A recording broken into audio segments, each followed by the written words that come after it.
নমস্কাৰ এই মুহূৰ্তত আপোনালোকে চাইছে সাহিত্য টেকনলজি ইউটিউব চেনেল এই চেনেল ৰাজ্যৰ খবৰটোতে কেইবাটাও গুৰুত্বপূৰ্ণ খবৰ আপোনালোকলৈ আগবঢ়াইছে যিকেইটা খবৰ আপোনালোকে জনাটো অত্যন্ত দৰকাৰী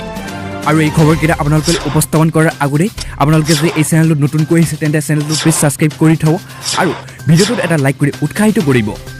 আজি অতি গুৰুত্বপূৰ্ণ খবৰ এটাই মুকলি হৈ আহিছে কিয়নো কৈছে এতিয়াৰ পৰা অখিল গগৈ পাৰ্টিক গাড়ী দিলে পাব গাড়ীৰ মালিকে মজা কিয়নো তাৰ লগতে কৈছে যে অখিলৰ পাৰ্টিক গাড়ী দিছ তই পাবি মজা কিয়নো ইয়াত কৈছে যে এটেনশ্যন ডিজিপি মহাশয় আপোনাৰ কনিষ্ঠবল এবাৰ পলিটিকেল ডন ৰূপত কিয়নো ইয়াত কৈছে যে ৰাজ্য দলৰ এজন নেতাক নিৰ্বাচনী ব্যৱহাৰৰ বাবে এজন শুভাকাংক্ষীয়ে দিছিল এখন গাড়ী সেয়ে অপৰাধৰ গাড়ী হ'ল মালিক প্ৰাপ্ত অভিযোগ মতে চাউলধোৱা থানাৰ এজন কনিষ্ঠবল ইয়াৰ কাৰণে গাড়ীখনৰ মালিকক ভাবুকি দিয়াৰ ঘটনা পোহৰলৈ আহিছে প্ৰাপ্ত অভিযুক্ত আৰু অভিযোগ থকা বলেৰোখনৰ মালিকগৰাকীক সদৰি কৰাৰ মতে তই অখিলৰ পাৰ্টিক গাড়ী দিছ তই চাই ল'বি তোক চাই ল'ম আৰু তাৰ লগতে কৈছে যে বুলি ভাবুকি যুগল হাজৰিকা নামৰ কনিষ্ঠবল এজনে দিয়ে আৰু এই ঘটনা এতিয়া ব্যাপক প্ৰতিক্ৰিয়া সৃষ্টি কৰিছে অঞ্চলটোত এজন কনিষ্ঠবলে এনেদৰে আৰু কি ধৰণৰ ৰাজনৈতিক বিষয়সকলো হস্তক্ষেপ কৰিছে বুলি সন্দৰ্ভত ৰাজ্য দলৰ নেতৃত্বৰ উদ্বিগ্নতা ব্যক্তিত্ব কৰাৰ লগতে কনিষ্ঠবলজনৰ বিৰুদ্ধে বিহিত ব্যৱস্থা ল'বলৈ অসম আৰক্ষী সঞ্চালক প্ৰধানলৈ অনুৰোধ জনাইছে এইবাৰ পাছত আজি কিন্তু অতি গুৰুত্বপূৰ্ণ ব্ৰেকিং নিউজ এটা মুকলি হৈছে কিয়নো কৈছে যে ৰাজনৈতিক বঁটা চাই দৰ্জা টুকুৰিয়ে মন্ত্ৰী ডক্টৰ হিমন্ত বিশ্ব শৰ্মাই গৌৰৱ গগৈৰ লগতে বহুকেইটা বিস্ফোৰক মন্তব্য কৰিছে আৰু তাৰ লগতে ইয়াত কৈছে কাজিৰঙাত এক বিশেষ সাক্ষাৎকাৰত বহুকেইটা মন্তব্য আগবাঢ়িছে কংগ্ৰেছৰ সাংসদ গৌৰৱ গগৈ বিজেপি মন্ত্ৰী হিমন্ত বিশ্ব শৰ্মাৰ সন্দৰ্ভতো আগবাঢ়ে বহু মন্তব্য গৌৰৱ গগৈ কয় যে ৰাজনৈতিক বঁটা চাই দৰ্জা টুকুৰে মন্ত্ৰী হিমন্ত বিশ্ব শৰ্মাই আৰু লগতে কৈছে মন্ত্ৰী শৰ্মাই কোনোদিনে কোনো দলৰে বিৰুদ্ধে নাছিল আৰু এতিয়াও নাই যাৰ শাসন আৰু শক্তি থাকে সেই দলতে মন্ত্ৰী হিমন্ত বিশ্ব শৰ্মা থাকে পূৰ্বে কংগ্ৰেছৰ শাসনত কংগ্ৰেছৰ সৈতে বিজেপিৰ শাসনত বিজেপিৰ সৈতে আৰু এইবাৰ কংগ্ৰেছৰ শাসন আহিব আৰু এইবাৰ পুনৰ কংগ্ৰেছৰ দুৱাৰ টুকুৰিয়াব কিন্তু তাৰ লগতে কৈছে লগতে সাংবাদিকৰে কয় যে নিৰ্বাচনত এইবাৰ কংগ্ৰেছৰ জয় হ'বই সেইটো নিশ্চিত যিহেতু কংগ্ৰেছে এইবাৰ 5টা গ্যাৰাণ্টিৰ সৈতে আহিছে তাতে আৰু মহাজোঁটৰ মহাশক্তি মিলিত হৈছে এটাৰ পিছত এটা গ'ল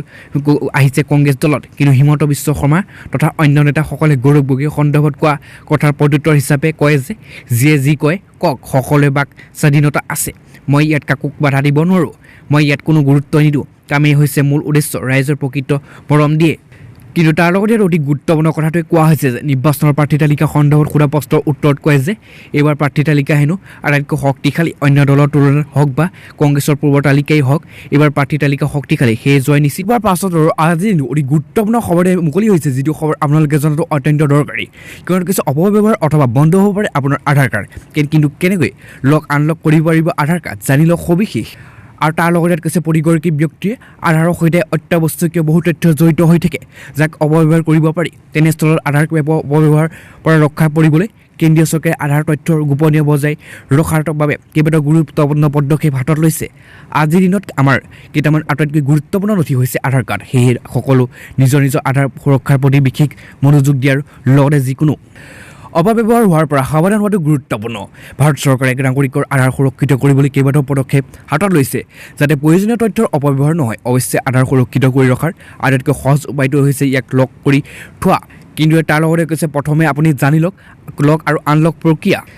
আৰু ইয়াত কৈছে যে আধাৰ লক কৰাৰ অৰ্থ হৈছে ইয়াৰ 12টা সংখ্যা অথবা 16টা সংখ্যাৰ ভাৰ্চুৱেল আইডি VID ব্যৱহাৰ যিকোনো প্ৰয়োজনীয়তা প্ৰমাণীকৰণৰ বাবে ব্যৱহাৰ কৰিব নোৱাৰি যেতিয়া এগৰাকী ব্যক্তিয়ে আধাৰ লক কৰি থয় তাৰপিছত UID আৰু UID টোকেন আদিৰ বাবে প্ৰমাণিত প্ৰক্ৰিয়াৰ বাবে সম্ভৱ নহ'ব লগতে বায়'মেট্ৰিক আৰু জনসাংখ্যিক আৰু OTP আধাৰিত প্ৰমাণকৰণীয় কাম নকৰিব কিন্তু ইয়াত কৈছে যদি এগৰাকী নাগৰিকে আৰু তেওঁৰ ইউনিক ID আৰু আনলক কৰিব বিচাৰে তেন্তে তেওঁ সংশ্লিষ্ট পৰ্টেলত গৈ আনলক কৰিব পাৰিব আনলক কৰাৰ পিছত সকলো প্ৰমাণকৰণ প্ৰক্ৰিয়া সম্পূৰ্ণ হৈ পৰিব বায়'মেট্ৰিক লক আৰু ইয়াত কৈছে যে আধাৰ প্ৰগৰাকীসকলে ওচৰৰ বায়'মেট্ৰিক লক কৰাৰ বিকল্প আছে বায়'মেট্ৰিক লকিং বা আনলক কৰাৰ হৈছে এনে এক সেৱা যিয়ে আধাৰ প্ৰগৰাকীক কিছু সময়ৰ বাবে তেওঁৰ বায়'মেট্ৰিক লক কৰিবলৈ অনুমতি দিয়ে আৰু প্ৰয়োজন হ'লে ইয়াক আনলক কৰাৰো অনুমতি প্ৰদান কৰে এই সুবিধা লক্ষ্য হৈছে বায়'মেট্ৰিক ডাটাৰ গোপনীয় সুৰক্ষিত কৰি ৰখাৰ কিন্তু ইয়াত কৈছে বায়'মেট্ৰিক লকে নিশ্চিত কৰে যে আঙুলিৰ ছাপ আৰু বা চকুৰ চাৱনিৰ অপব্যৱহাৰ নহয় আধাৰ কাৰ্ডৰ গৰাকী অতি সহজে নিজৰ বায়'মেট্ৰিক লক আনলকো কৰিব পাৰে কিয়নো কৈছে কেনেদৰে আধাৰ লক কৰিব পাৰিব ইউনিক আইডেণ্টিফিকেশ্যন আৰু লক কৰিবলৈ ব্যক্তিগৰাকীৰ ওচৰৰ 16 সংখ্যাযুক্ত ভাৰ্চুৱেল আইডি নম্বৰ থাকিব লাগিব যদি আইডি আৰু নম্বৰ নাথাকে তেনে ইয়াক SMS-ৰ জৰিয়তে জেনেৰেট কৰিব পাৰিব ইয়াৰ বাবে মেছেজৰ বক্সত GVID টাইপ কৰি ঠাইলৈ পঠিয়াই অন্তিম 4টা অথবা আনটা আজি সন্ধিয়া আনতে বহুতে ডাঙৰ ব্ৰেকিং নিউজটা মুকলি হৈ আহিছে কিয়নো কৈছে কেন্দ্ৰীয় চৰকাৰে দি আছে ৭৫,০০০ টকা দৰমহা চাকৰি দিব নালাগে লিখিত পৰীক্ষাও আৰু তাৰ লগতে কৈছে কেন্দ্ৰীয় চৰকাৰে কেইবাটাও মন্ত্ৰালয়ৰ বিভিন্ন সৰু ডাঙৰ পদৰ বাবে লিখিত পৰীক্ষা অনুষ্ঠিত নকৰাকৈ চাকৰি প্ৰদানৰ সিদ্ধান্ত গ্ৰহণ কৰিছে এই চাকৰিসমূহৰ বাবে শাৰীৰিক পৰীক্ষাৰ বাবে মেডিকেল টেষ্টটো অনুষ্ঠিত কৰা নহয় আৰু দৰমহা প্ৰতি মাহে ৭৫,০০০ টকা নিৰ্ধাৰণ কৰা হৈছে কৰ্তব্যৰ সময় হ'ব ৰাতিপুৱা ৯ বজাৰ পৰা আবেলি ৫:৩০ বজালৈ একমাত্ৰ চৰ্তটো হ'ল চাকৰিবোৰ কেৱল অৱসৰপ্ৰাপ্ত লোকহে দিয়া হ'ব কিন্তু কৈছে কেন্দ্ৰীয় আৰু চৰকাৰী শাখা বিষয় আৰু সহকাৰী শাখা বিষয়াৰ পদৰ বাবে অৱসৰ লোৱা বিষয়াসকলক কৃষি আৰু মন্ত্ৰালয় পৰামৰ্শদাতাৰ হিচাপে নিযুক্তি দিব আনহাতে আৰু এক মন্ত্ৰালয়সমূহেও নতুন নিয়োগৰ পৰিৱৰ্তে পৰামৰ্শদাতা নিয়োগৰ কথা চিন্তা চৰ্চা আৰম্ভ কৰিছে কৃষি মন্ত্ৰালয় DAC SFW আৰু মই ষ্টোমেলটেন্স আৰু কোষত কেইবাটাও পদ খালী হৈছে এইসমূহৰ অৱসৰপ্ৰাপ্ত বিষয়াসকলৰ জড়িত কাৰ্যকৰী ভিত্তিত পূৰণ কৰা পৰিকল্পনা কৰিছে কিন্তু জ্যেষ্ঠ পৰামৰ্শ আৰু এই চাকৰি কেন্দ্ৰীয় বা ৰাজ্য চৰকাৰৰ কৃষি প্ৰতিষ্ঠানত 20 বছৰ কামৰ অভিজ্ঞতা থকাটো বাঞ্ছনীয় দৰমহা প্ৰতি মাহে ৭৫,০০০ টকা হ'ব কিন্তু আনতে বহুতে ডাঙৰ গুৰুত্বপূৰ্ণ ব্ৰেকিং নিউজটা মুকলি হৈছে কিয়নো কৈছে যে জাগিৰোডত আৰম্ভ কংগ্ৰেছৰ 5 গেৰাণ্টি যাত্ৰা ক'তো বিজেপি ক'তো সমালোচনা জিতেন্দ্ৰ সিঙৰ আৰু তাৰ লগতে কৈছে অসম বছৰ আহক অভিযানৰ পিছত এইবাৰ 5 গেৰাণ্টিক লৈ জনসাধাৰণৰ কাষৰ ৰাজ্যত প্ৰধান বিৰোধী দল হৈছে কংগ্ৰেছ অসমৰ 5 লাখ নিবনুৱাক চৰকাৰী চাকৰি প্ৰদান কৰা নাগৰিকত্ব সংশোধনী আইন বাতিল কৰা চাহ শ্ৰমিকৰ দৈনিক মজুৰি ৩৬৫ টকালৈ বৃদ্ধি কৰা প্ৰতিজন গ্ৰাহকক প্ৰতিমাহে আৰু 200 ইউনিটলৈ বিনামূলীয়া বিদ্যুৎ যোগান আৰু গৃহিণীৰ প্ৰতিমাহে ২০০০ টকা প্ৰদান আৰু 5টা গেৰাণ্টি লৈ আজিৰ পৰা সমগ্ৰ অসমত প্ৰচাৰ চলাব কংগ্ৰেছ দলে তাৰ লগতে কৈছে কংগ্ৰেছে এই গেৰাণ্টিৰ 5টা যাত্ৰা আজি জাগিৰোড সভা উদ্বোধন কৰে অসম প্ৰদেশ কংগ্ৰেছৰ তত্ত্বাৱধায়ক জিতেন্দ্ৰ সিঙে আগন্তুক নিৰ্বাচনত কংগ্ৰেছৰ চৰকাৰ গঠন কৰিলে পিছতেই গেৰাণ্টিসমূহ কাৰ্যকৰী কৰা হ'ব বুলি মন্তব্য কৰিছে সিঙে ইয়াৰ জৰিয়তে অসমৰ সৰ্বসাধাৰণ আৰু ৰাইজৰ উপকৃত হ'ব বুলি প্ৰকাশ কৰিছে কংগ্ৰেছৰ নেতৃত্বই